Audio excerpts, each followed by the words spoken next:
back to Notes from the Crucible. Today we're going to be talking about the introduction to the book, and Sandy, you used a very personal story to start things off. Yes, it's really the origins of the book, which were founded kind of in crisis. I didn't know I was going to write a book about it, but as I mentioned earlier, this early discovery of the challenges of leadership to our character and hit me hard. So that's what it's about. And I want to talk just a minute about story, why story is important, and how your story as a reader is important to this conversation too. Human beings are story animals. It's one of the things that makes us unique. The capacity to think about, talk about, put ideas together that may not actually exist. It's called fictive language, and it's very, very important to human culture and human relationships that we be able to do that. We don't think any other kind of animal can do that. And all of human civilization has been rooted in this capacity for storytelling. All of our art and civilization, but also all our business organization and enterprise and commerce, we are all about story. I think there are profound spiritual reasons for this, but you don't have to believe that. You can just observe it in nearly everybody you know. So I started with a story, and by the way, if you're a growing leader, I think learning how story is a part of your vocabulary and the way you engage your followers is hugely important. So I started with my story of discovering that I was on a journey I hadn't planned to take towards a different kind of leadership. And this, as you read this introduction, I want you to think about two or three things. One is I want you to think about your story, both the story in your past, how you got where you are, what got you there, what you want to continue to cultivate in the strengths that you've developed in your gifts, what you might need to leave behind to go the next leg of the journey, what kind of learning you anticipate ahead, who you want to learn that stuff with, what your story might mean for your future and for the future of the mission of your enterprise.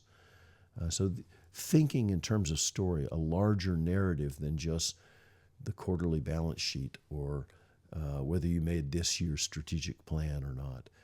These things are really helpful to leaders. We want our leaders to be people who have a long view, and I want to suggest to you that if you don't have a long view of your life, you can't have a long view of your organization and its performance.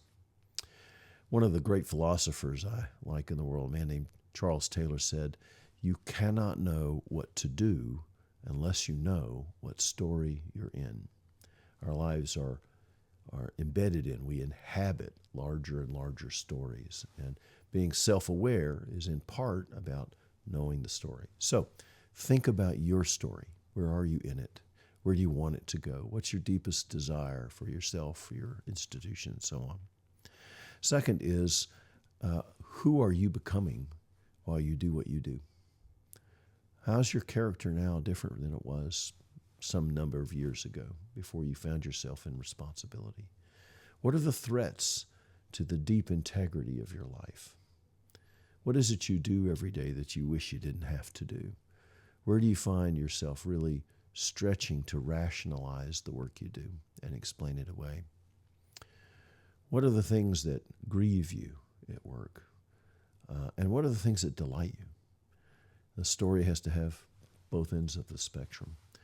So immerse yourself in the introduction, my story, by thinking also about where am I in the story of my leadership journey, and where's my organization in its story? So what are some questions that people can ask as they want to discuss this further? Well, I think telling your stories to one another is important. So if you're in a discussion group, don't just jump in on the book. Jump in with your own story. You might go around a circle and share a little bit about how you got where you are. What's most satisfying? What are you most grateful for? And where are your regrets? Where are your anxieties? Make it personal. You have to think of leadership as a journey taken on foot mostly and with companions who come and go. And you want to get all of the value and human encouragement you can get out of your companions. They might have seen a part of the road you haven't seen yet. Sure. So that's a part of it. But there are also questions around this that are just about your own formation, your deep character.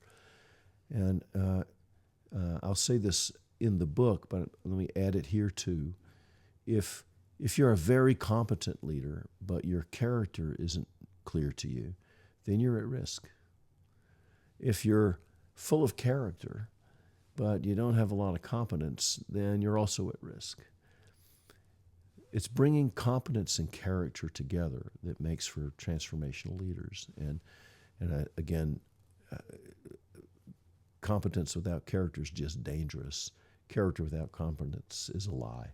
So, best of reading.